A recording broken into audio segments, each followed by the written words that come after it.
नमस्कार, मैं हूं अंशुमान। अर्थम में आपका स्वागत है। आज का विषय जंग से कुछ अलग हटकर है। जंग की तमाम चर्चाओं के बीच हम एक दूसरी दुनिया की तरफ चल रहे हैं, जहां हम बिल्कुल एक नए ऐसे बड़े बदलाव की बात करेंगे जो आपके आसपास घट रहा है और शायद उसकी कुछ महक, उसकी कुछ पदचाप आप तक भी आ रही है। अर्थम का फॉर्मेट वही रहेगा, सवाल रहेंगे, तथ्य रहेंगे, कुछ किस्से रहेंगे, एक इंडेक्स रहेगा। शुरू करते हैं आज का अर्थम। वो पहिए वाला पैराडॉक्स पता है आपको? बड़ा ही रोचक है। ये सवाल हमेशा से मौजूद है कि पहले पहिए का यानी फर्स्ट व्हील का आविष्कार ज़्यादा महत्वपूर्ण था या दूसरा सबसे बड़ा चमत्कार था। विद्वानों में आज तक इस पर बहस जारी है। पहला पहिया एक आविष्कार था, लेकिन शायद उससे ज़्यादा एक विचार था। एक अकेला पहिया खुद तो घूम सकता है, लेकिन दुनिया को घुमाने के लिए कुछ और चाहिए था। इसलिए दूसरा पहिया बना इनोवेशन, जिससे बन गई गाड़ी। और इसलिए कहा जाता है कि पहला पहिया आविष्कार था, दूसरा व्हील चमत्कार था। इसलिए कहते हैं कि the first wheel was genius and second wheel was civilisation. Crypto की दुनिया में अब लगभग कुछ ऐसा ही हो रहा है। यहाँ पहिया, पहले पहिए दूसरे पहिए वाला किस्सा चल रहा है। बिटकॉइन इस बाजार का पहला पहिया था जो अकेले घूमता था, सबको चकराता था। लेकिन अब क्रिप्टो बाजार का दूसरा पहिया आपके सामने आ गया है। यह है स्टेबल कॉइन, यानी programmable money, DeFi, alternate currency, आप जो भी कहें। बहरहाल इस दूसरे पहिए के साथ क्रिप्टो करेंसी की गाड़ी अब चल पड़ी है, या यूं कहें कि दौड़ पड़ी है। कॉइन क्या है? स्टेबल कॉइन्स एक ऐसी क्रिप्टो करेंसी हैं जो किसी स्थिर एसेट से जुड़े होते हैं, जैसे अमेरिकी डॉलर या अमेरिकी ट्रेजरी। दरअसल स्टेबल कॉइन अब एक खामोश क्रांति है जो चुपके से ग्लोबल फिनांस को बदल रही है। 250 बिलियन डॉलर के बाजार, 27.6 ट्रिलियन डॉलर के लेन देन के साथ आज ये दुनिया में सबसे तेज, सस्ते और स्थिर भुगतान का रास्ता दे रहे हैं। Cross border payment, e commerce, decentralised finance और सेविंग्स, हर जगह स्टेबल कॉइन्स का उपयोग बढ़ रहा है। टर्की में घरेलू मुद्रा जो कि कमज़ोर है, गिर रही है, उसे हेज करने के लिए लोग USDT यानी तेदर और USDC यानी USD कॉइन का इस्तेमाल कर रहे हैं। वो लीरा जो कि टर्की की करेंसी है, उसे देकर अंतर्राष्ट्रीय क्रिप्टो एक्सचेंजेस से इन स्टेबल कॉइन्स को खरीदते हैं। नाइजीरिया में Web3 लैंडस्केप की रिपोर्ट बताती है, 2024 की रिपोर्ट के आंकड़े हैं कि बीते साल नाइजीरिया को करीब 24 बिलियन डॉलर के स्टेबल कॉइन ट्रांसफ़र हुए हैं। अब वहाँ के लोग पेमेंट करने के लिए, बाहर से नाइजीरिया में पैसा भेजने के लिए, यहाँ तक कि कारोबारी एक्सपोर्ट इंपोर्ट के भुगतान करने के लिए स्टेबल कॉइन का अब इस्तेमाल कर रहे हैं। नाइजीरिया की करेंसी भी कमज़ोर है, महंगाई बढ़ती है और लोग उससे बचाने के लिए स्टेबल कॉइन तेदर में निवेश कर रहे हैं या बचत कर रहे हैं। हम आ गए हैं पहले सवाल पर, और स्वाभाविक है आप सोच रहे होंगे कि बिटकॉइन तो थे, ये स्टेबल कॉइन कहाँ से आ गए और कब, और इतने बड़े कब से हो गए?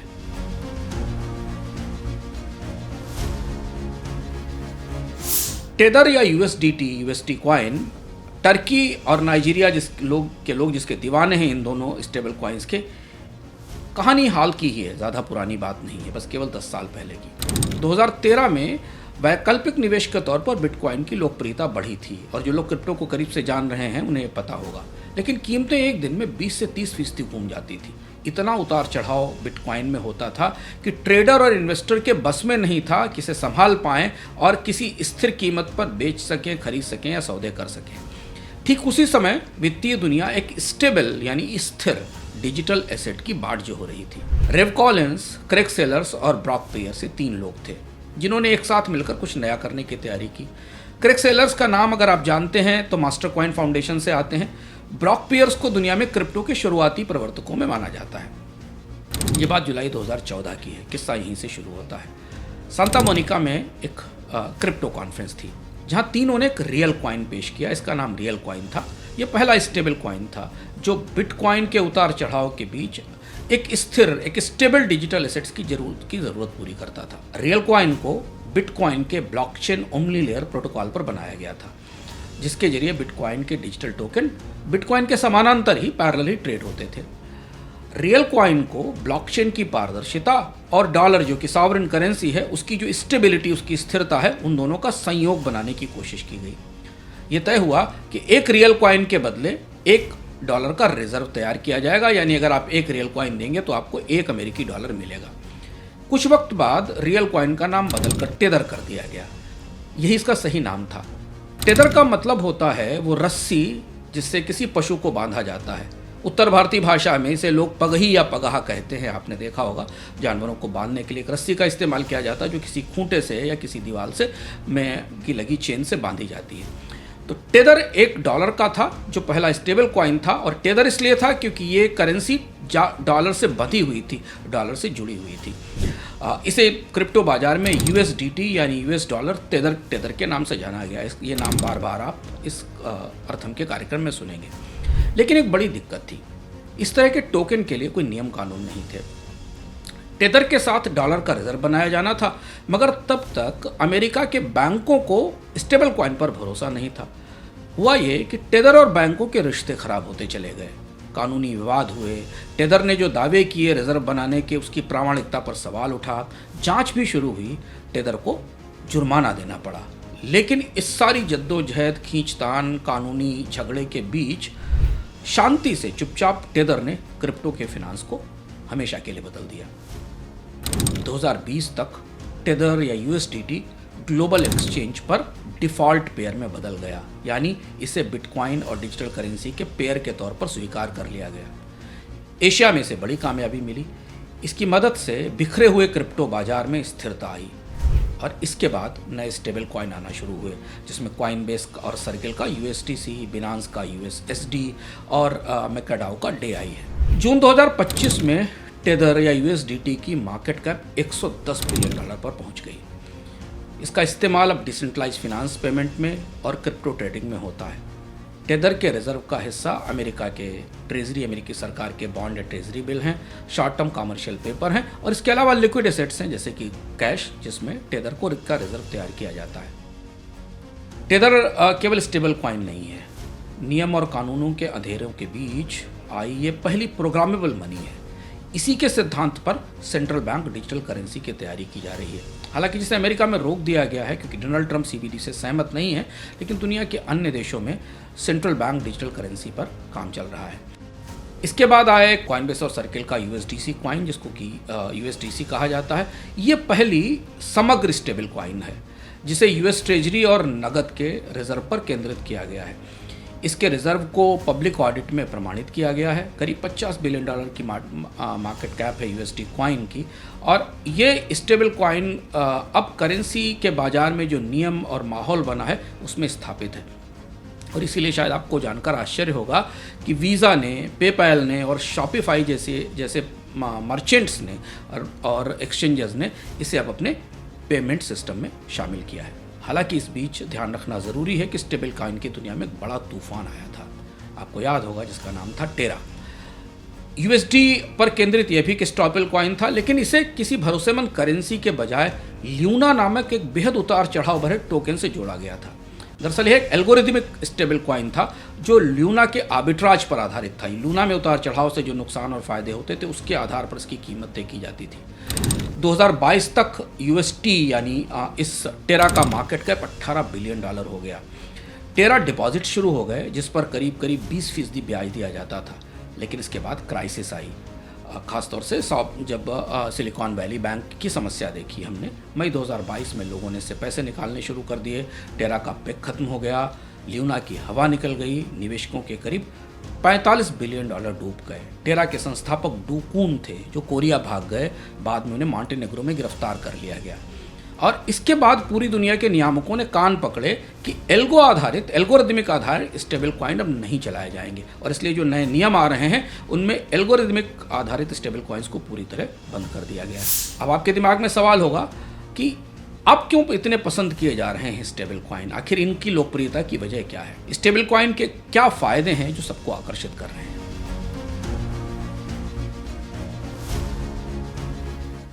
दरअसल स्टेबल कॉइन इसलिए लोकप्रिय हैं क्योंकि स्थिरता और ब्लॉकचेन की तेजी को मिलाते हैं। ये कई तरह के काम को आसान बनाते हैं। पहले आप एक टेबल देखिए कि स्टेबल कॉइन का बाजार कहाँ से कहाँ तक आ गया। 2025 की दूसरी तिमाही में प्रमुख स्टेबल कॉइन्स की बाजार हिस्सेदारी आपको इस टेबल में दिखाई दे रही है।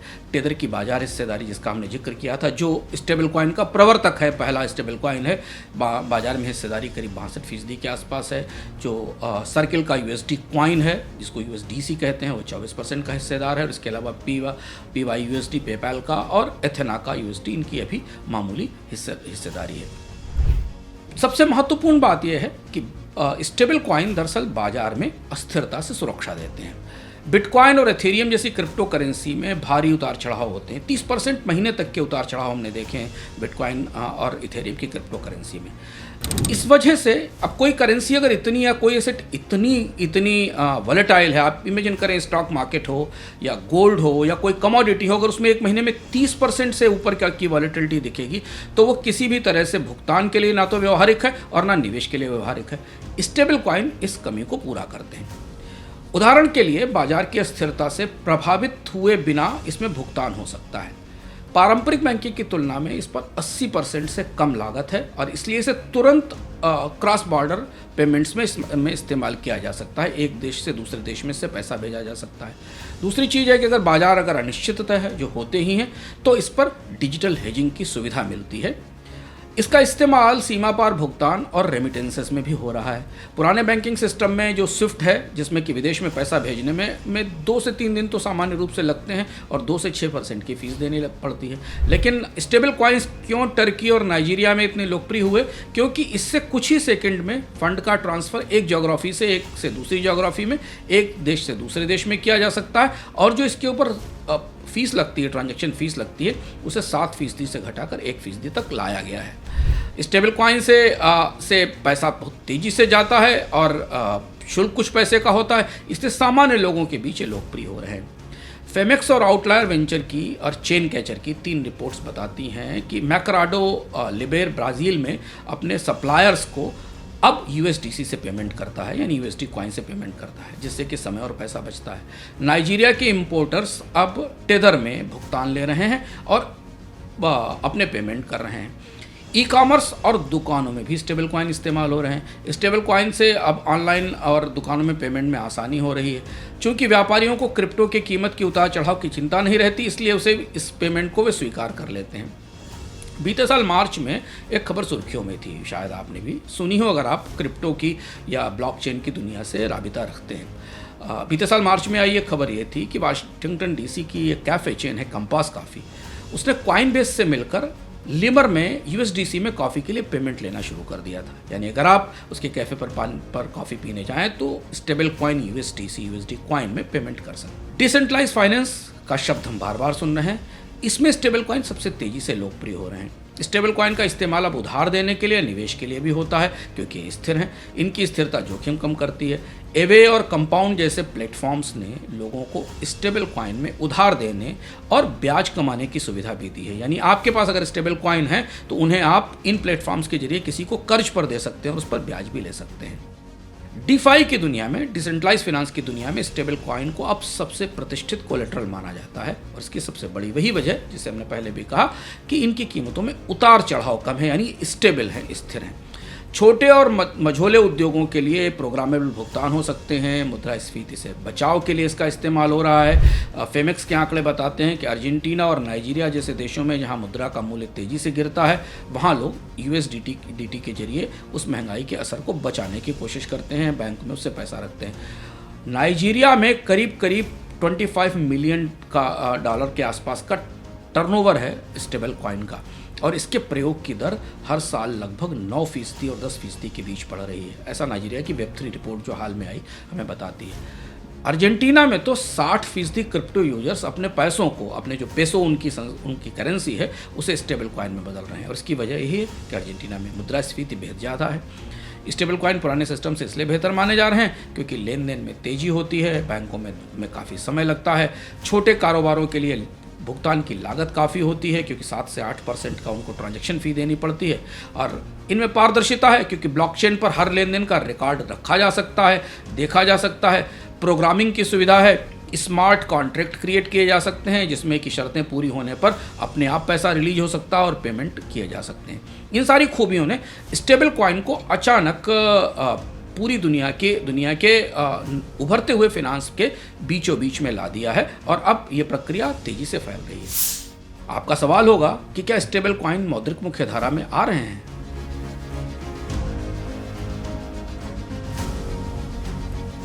आप कह सकते हैं आ रहे नहीं बल्कि आ गए हैं, क्योंकि दुनिया में 1 बिलियन लोगों तक बैंकों की पहुंच नहीं है।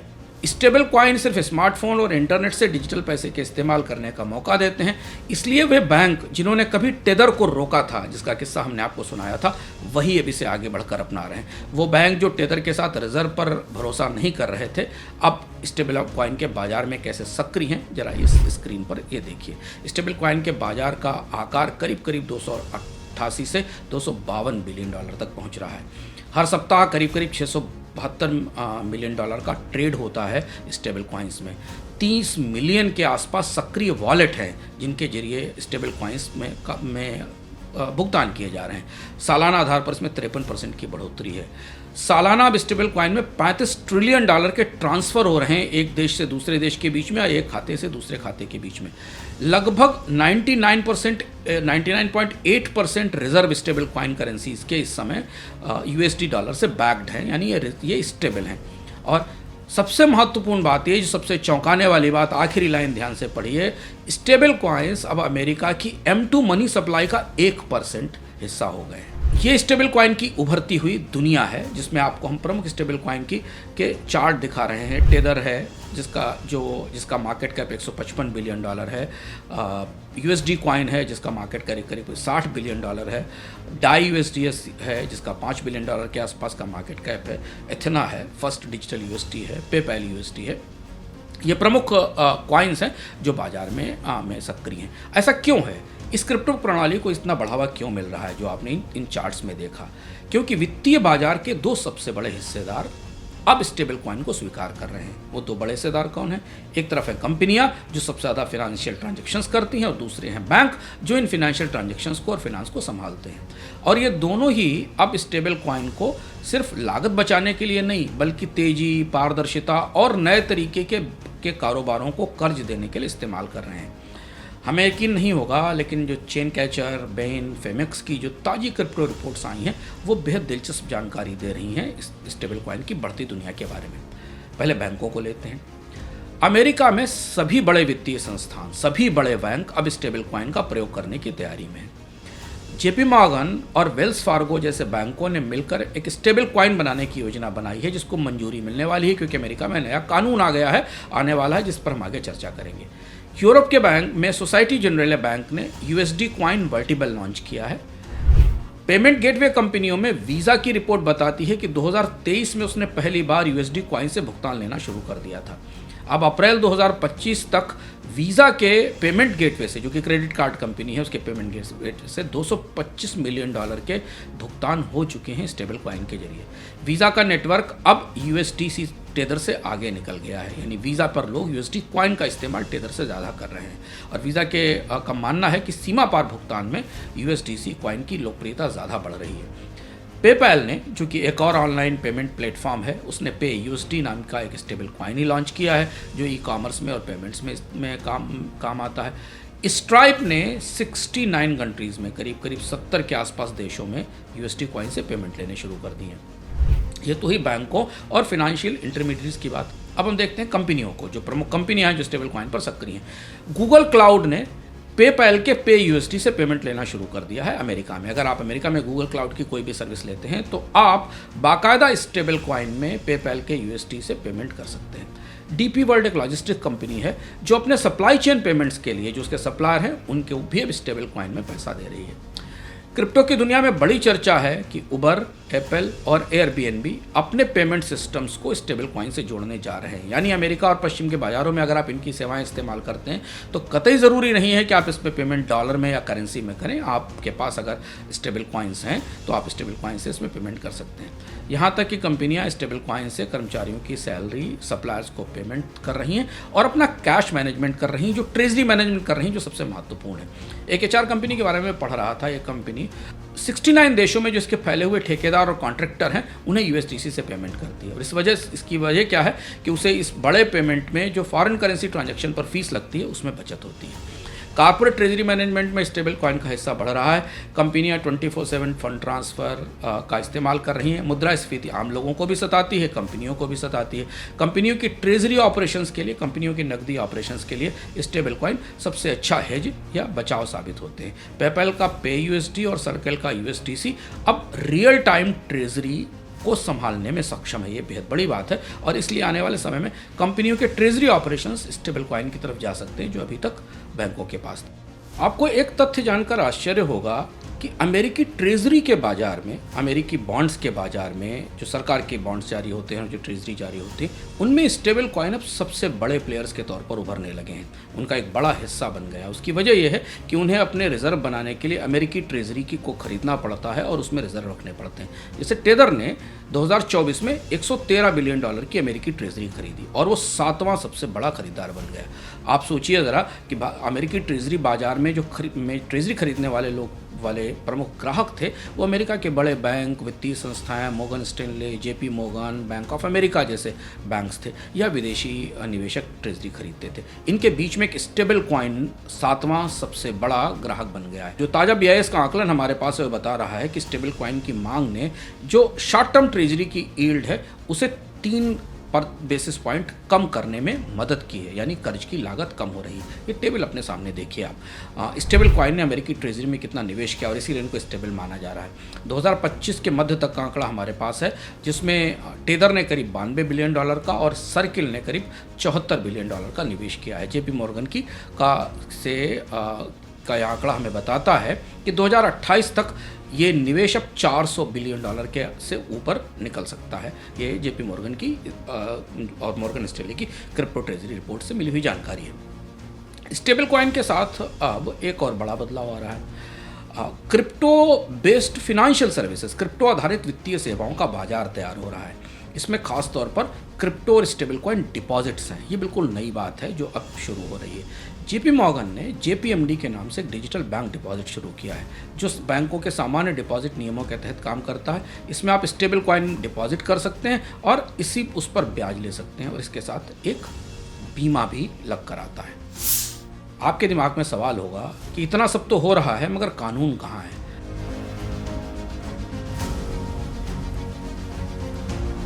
स्टेबल कॉइन्स में पेमेंट होने लगे, ट्रेजरी खरीदी जाने लगी, एक देश से दूसरे देश पैसा भेजा जाने लगा, ट्रेडिंग शुरू हो गई, कॉफ़ी पीने तक के लिए स्टेबल कॉइन का इस्तेमाल हो गया। कानून कहाँ रह गए? कानून कहाँ बने? सरकारें देर से जागती हैं मगर अब कानून बन रहे हैं। युद्ध के और टैरिफ के तमाम शोर शराबे के बीच अमेरिका की सीनेट ने जून के महीने में जीनियस एक्ट पारित किया जिसके में अमेरिका में स्टेबल कॉइन्स के नियम तय किए गए। स्टेबल कॉइन को अब प्रति कॉइन 1:1 यानी 1:1 में रिजर्व रखना होगा। एक स्टेबल कॉइन के अगेंस्ट या तो डॉलर होगा या ट्रेजरी बॉन्ड होंगे और ये रिजर्व अब कानूनी तौर पर बनाना ज़रूरी होगा। $10 बिलियन से अधिक मार्केट कैप वाले स्टेबल कॉइन अगर बाजार में आते हैं तो उसे जारी करने वाली एजेंसियों और कंपनियों के लिए ऑडिट के नियम बेहद सख्त किए गए हैं। इन पर मनी लॉन्ड्रिंग की सख्त पाबंदियां भी लगाई गई हैं। ये कानून स्टेबल कॉइन को सिक्योरिटी के बजाय पेमेंट के हेल्प के तौर पर डेवलप करने की कोशिश करता है। सिक्योरिटी से ज़्यादा लोगों को भुगतान में सुविधा हो, आसानी हो, इसलिए स्टेबल कॉइन के लिए जीनियस एक्ट लाया गया है। और इस कानून के साथ जो कि अभी कांग्रेस में जाएगा और फिर राष्ट्रपति की मंजूरी के लिए जाएगा, पेमेंट सिस्टम की मुख्य धारा में अब आप स्टेबल कॉइन्स को स्थापित होता देख सकते हैं। अमेरिका से बाहर चलें तो यूरोप ने माइका फ्रेमवर्क को लागू कर दिया है। ये भी स्टेबल कॉइन को प्रामाणिकता देता है, लेकिन इसमें एल्गोरिदमिक स्टेबल कॉइन पर पूरी तरह प्रतिबंध है। 1:1 का रिजर्व यहाँ भी बनाना जरूरी है, लेकिन गैर यूरो स्टेबल कॉइन की मात्रा को यह कानून सीमित करता है, यानी कि यूरो जोन में सीमित आधार पर गैर यूरो स्टेबल कॉइन बिकेंगे, जिससे कि यूरोप की मौद्रिक संप्रभुता पर असर नहीं पड़े। अन्य देशों का हाल आप इस टेबल में देख सकते हैं। यूरोपीय संघ के अलावा सिंगापुर में और हांगकांग नए मानक तय किए जा रहे हैं जो काफ़ी लचीले हैं। जापान ने केवल बैंकों को स्टेबल कॉइन जारी करने की अनुमति दी है, जिससे कैशलेस भुगतान को 42% तक बढ़ाया जाएगा। चीन ने निजी डिजिटल स्टेबल कॉइन पर प्रतिबंध लगा दिया है, लेकिन वो डिजिटल युआन DCEP जिसको कहा जाता है उसे बढ़ावा दे रहा है। नाइजीरिया का किस्सा हम आपको बता चुके हैं, अपना स्टेबल कॉइन के एडॉप्शन की दर 10% के आसपास है। UAE और हांगकांग में भी स्टेबल कॉइन तेजी से अपनाए जा रहे हैं। अर्जेंटीना में मुद्रास्फीति से बचने के लिए इसका इस्तेमाल होता है। स्विट्जरलैंड में साफ नियमों के साथ एक क्रिप्टो हब बनाने की तैयारी कर रही है। भारत के करीब में UAE डिजिटल फाइनेंस का एक बड़ा दिग्गज बनकर उभरा है। इनके बीच आपको लग रहा होगा कौन से देश मुख्यधारा से बाहर हैं, आइए उनको भी जान लेते हैं। चीन में कॉइन्स पर, क्रिप्टो कॉइन्स और स्टेबल कॉइन्स पर पूरी तरह प्रतिबंध है। चीन अभी इससे बाहर है और आपको आश्चर्य होगा कि दुनिया की तमाम तकनीकों में पश्चिम से मीलों आगे चीन बिटकॉइन, क्रिप्टो कॉइन और स्टेबल कॉइन की दुनिया में थोड़ा पीछे खड़ा हुआ है। इसके पीछे तमाम सारे वजह हैं और तमाम कारण हैं। दक्षिण कोरिया भी विदेशी मुद्रा जोखिम के कारण स्टेबल कॉइन्स को मंजूर करने में बेहद सतर्कता बरत रहा है और वहाँ भी कोई बड़ी गतिविधि फिलहाल अभी तक नहीं दिखाई दी। तो ये दो बड़ी इकोनॉमीज़ हैं। चीन तो दुनिया की सबसे बड़ी मैन्युफैक्चरिंग इकोनॉमी है। इसके अलावा दक्षिण कोरिया पश्चिम एशिया की उभरती हुई ताकत है, औद्योगिक तकनीक ताकत है, पर वहाँ अभी स्टेबल कॉइन्स और ब्लॉकचेन से रिलेटेड कॉइन्स को लेकर हिचक और कानूनी डर बरकरार है। भारत के बारे में आपको पता है अभी कोई तैयारी नहीं है। अभी हाल फिलहाल में ये चर्चा हुई है कि एक पेपर लाया जाएगा। तो दुनिया की बड़ी अर्थव्यवस्थाओं में चीन, भारत और दक्षिण कोरिया इस पूरी क्रिप्टो स्टेबल कॉइन के नई क्रांति से, जो कि खामोश क्रांति है, इसकी मुख्यधारा से बाहर खड़े हुए हैं। जबकि यूरोप, अफ्रीका जो कि सरप्राइजिंगली सबसे पीछे था, नाइजीरिया और अमीरात और अरब के देश, इसके अलावा अमेरिका क्रिप्टो की स्टेबल कॉइन्स की क्रांति को लीड करके इस लेवल तक ले आए हैं कि अब उनके अपने ट्रेजरी ऑपरेशन, सरकारों के अपने बॉन्ड के संचालन स्टेबल कॉइन की पूरी प्रक्रिया के साथ करीब से जोड़े जा रहे हैं। अब आपके दिमाग में सवाल होगा कि जो लोग किनारे बैठे हैं हाशिए पर, उसकी वजह क्या है? ये कानूनी परिदृश्य पूरी तरह सुरक्षित है या खतरे मौजूद हैं? स्टेबल कॉइन की कहानी हमें इतिहास के दो महत्वपूर्ण पुराने मौद्रिक प्रयोगों से मिलती है और एक किस्सा भी हमें सुनते जाना चाहिए। अमेरिका में 1837 से लेकर 1860 तक का दौर फ्री बैंकिंग का दौर कहा जाता है। उस दौर में अमेरिका में निजी बैंकों ने अपनी अपनी करेंसीज जारी की थी। जो स्टेट गवर्नमेंट की तरफ से बॉन्ड जारी किए जाते थे उनसे ज़्यादा समर्थित थी, यानी एक तरीके के स्टेबल कॉइन थे ये उस दौर में, 19वीं सदी के मध्य के दौरान, क्योंकि करेंसी नहीं थी, कोई राष्ट्रीय करेंसी अमेरिका में नहीं थी। लेकिन एक बड़ी दिक्कत थी कि ये जो नोट राज्य सरकारें जारी करती थी, ये एक निर्धारित क्षेत्र के बाहर, निर्धारित भूगोल के बाहर, शहरों या राज्य के बाहर स्वीकार नहीं किए जाते थे। यानी आप एक राज्य का नोट लेकर दूसरे राज्य में नहीं जा सकते थे, जबकि देश एक ही था। और बैंक विफल हुए, जिन बैंकों ने इनको रखा, पेमेंट किया, उनको कई तरीके की क्राइसिस आई और अंततः इस व्यवस्था में ये करेंसीज फेल हो गई और फिर बाद में अमेरिकी डॉलर आया, जो कि एक सॉवरेन करेंसी थी पूरे अमेरिका के लिए। दूसरा उदाहरण, यूरो डॉलर का एक मार्केट बना था दूसरे विश्व युद्ध के बाद। ये भी दिलचस्प बाजार था और ये बाजार आज भी जारी है। दरअसल यूरो डॉलर ऐसे डिपॉजिट हैं जो विदेश के बैंकों में जमा हैं। इनके पीछे फेडरल रिजर्व या अमेरिकी नियामकों के नियम लागू नहीं होते। दुनिया के बैंक इन्हें अपनी साख पर जारी करते हैं। इसके पीछे बैंकों की अपनी एसेट्स होती है। चूँकि इनके को लेकर नियम खासे उदार हैं, इसलिए यूरो डॉलर डिपॉजिट्स काफ़ी लोकप्रिय हैं और ग्लोबल वित्तीय तंत्र में इसका हिस्सा है, जिसमें कि डॉलर में पेमेंट किए जाते हैं। स्टेबल कॉइन भी कुछ ऐसे ही हैं अभी तक, लेकिन अब कानून आने के बाद इन्हें एक यूनिफॉर्म वैल्यू मिलती दिख रही है और यही सबसे महत्वपूर्ण बात है किसी अल्टरनेट पेमेंट सिस्टम के लिए, जो कि फ्यूचर में करेंसी, भविष्य में करेंसी बन सके, कि उसकी एक यूनिफॉर्म वैल्यू होती है। लेकिन फिर भी खतरों की खबर समझे बिना और खतरों की खबर रखे बिना बात पूरी नहीं होती। स्टेबल कॉइन मौद्रिक संप्रभुता को चुनौती है, ये बात बिल्कुल सही है। खासतौर से अर्जेंटीना जैसे देश को देखिए, महंगाई के कारण लोग जो देश की सॉवरेन मुद्रा है, संप्रभु मुद्रा है, पेसो, उसकी जगह स्टेबल कॉइन का इस्तेमाल कर रहे हैं। आने वाले दिनों में अगर करेंसीज कमज़ोर होती हैं, मुद्राएं कमज़ोर होती हैं, तो स्टेबल कॉइन बाजार में भुगतान के लिए ज़्यादा इस्तेमाल किए जाएंगे और जिससे केंद्रीय बैंक का नियंत्रण मुद्रा प्रणाली पर कमज़ोर हो सकता है। ये खतरा जायज़ और वास्तविक है कि लोग पैसों के बजाय स्टेबल कॉइन में पेमेंट करना शुरू करेंगे, जबकि स्टेबल कॉइन का जो पेग है, जो इसका रिजर्व है, वो दुनिया की किसी दूसरी देश की करेंसी या ट्रेजरी पर आधारित होगा।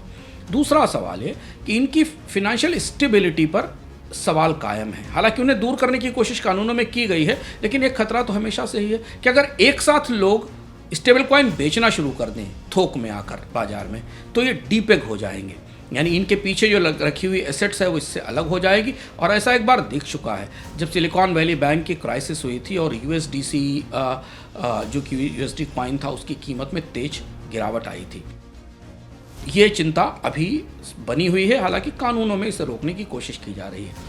ऐसी हालत अगर होती है तो फिर बड़े पैमाने पर स्टेबल कॉइन को रिडीम कराने से, बेचने से ट्रेजरी बाजार भी प्रभावित हो सकता है। और यही सबसे चिंताजनक डीफाई का संपर्क है, ये स्टेबल कॉइन का कनेक्ट है, क्योंकि इन कॉइन के पीछे सरकारों के बॉन्ड मौजूद हैं, चाहे वो यूरोपियन सरकार हो या जापानीज सरकार हो या अमेरिका की सरकार हो। तो अगर इनमें कोई क्राइसिस आती है तो ट्रेजरी बाजार में, बॉन्ड बाजार में, सरकारी ट्रेजरी बाजार में भी संकट आएगा। ये चिंता अभी भी बनी है, जायज़ है, वास्तविक है।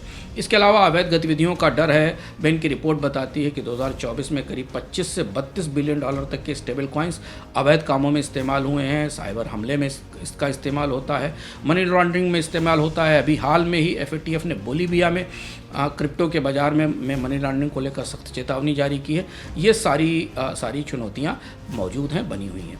लेकिन फिर भी मल्टी करेंसी स्टेबल कॉइन जो कि कई मुद्राओं से जुड़े हों, वो स्टेबल कॉइन के जोखिम को कम कर सकते हैं। अभी मल्टी करेंसी स्टेबल कॉइन बनना शुरू नहीं हुए, आना शुरू नहीं हुए।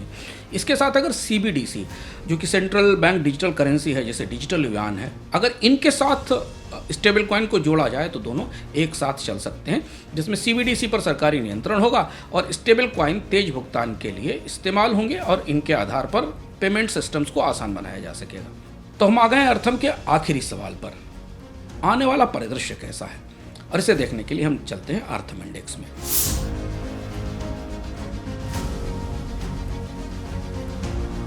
अर्थम इंडेक्स में हम आपको दिखाएंगे कि वित्तीय मुख्यधारा में स्टेबल कॉइन के आने को लेकर किस तरीके के परिदृश्य बन रहे हैं। पहला परिदृश्य है स्टेबल कॉइन की तेज बढ़त हो, स्वीकार्यता हो, इनको अपनाया जाए। करीब करीब 2030 तक 3.7 ट्रिलियन डॉलर का बाजार बन सकता है। ऐसा क्यों हो सकता है? क्योंकि अमेरिका में जीनियस एक्ट आ रहा है जो इस अगले कुछ महीनों में पारित हो जाएगा।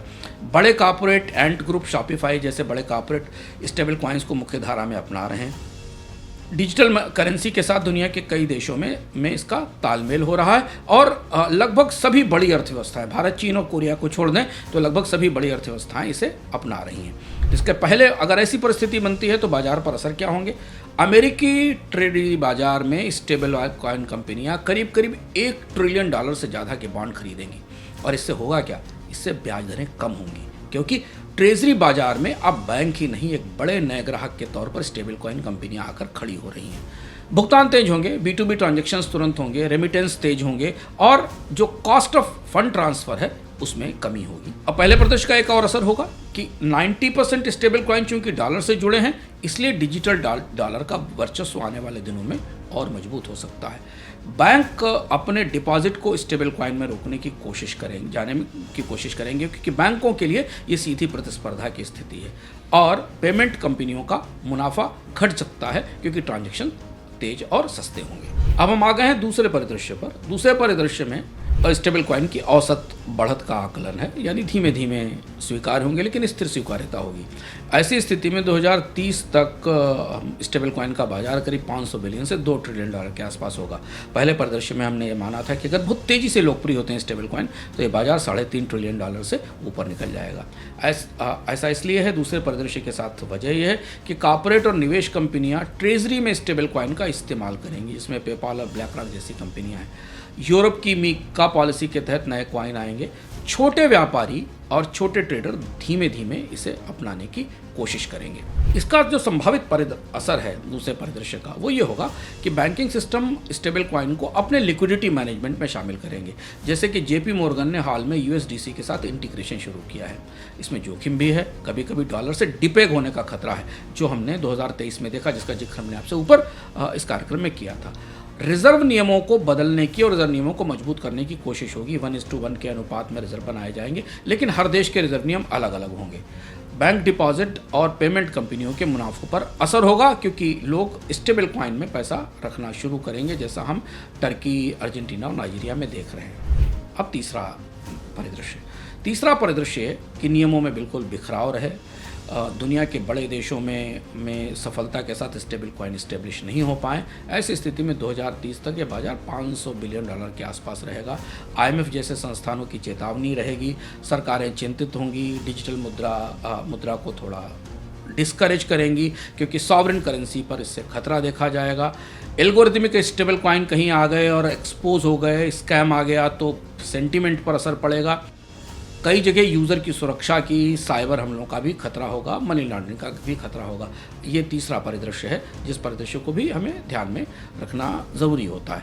ऐसी परिस्थिति में वित्तीय संप्रभुता को खतरा होने की स्थिति में हमें स्टेबल कॉइन का प्रयोग सीमित होता चला जाएगा। और यही वो खतरे हैं जो हमें दक्षिण कोरिया को या चीन को या कुछ हद तक भारत को भी स्टेबल कॉइन जैसी, क्रिप्टो कॉइन जैसी करेंसीज में आगे आने से रोक रहे हैं। अगर कोई संकट आता है और स्टेबल कॉइन अचानक बाजार में बिकने के लिए आ जाते हैं तो बाजार में उथल पुथल होगी, जैसा कि किसी भी एसेट्स के साथ होता है।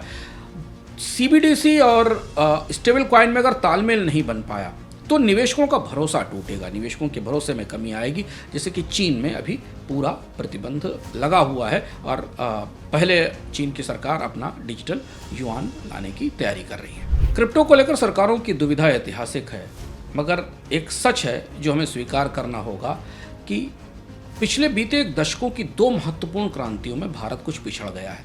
एक तो आर्टिफिशियल इंटेलिजेंस और दूसरी ब्लॉकचेन।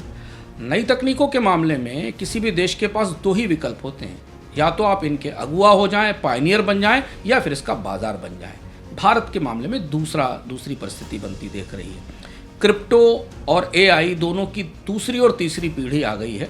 भारत क्रिप्टो और आर्टिफिशियल इंटेलिजेंस का बाजार तो बन गया है, पर भारत में तो अभी अपने कानून व्यवस्था, रेगुलेशन तक नहीं है इन्हें इस्तेमाल करने के लिए।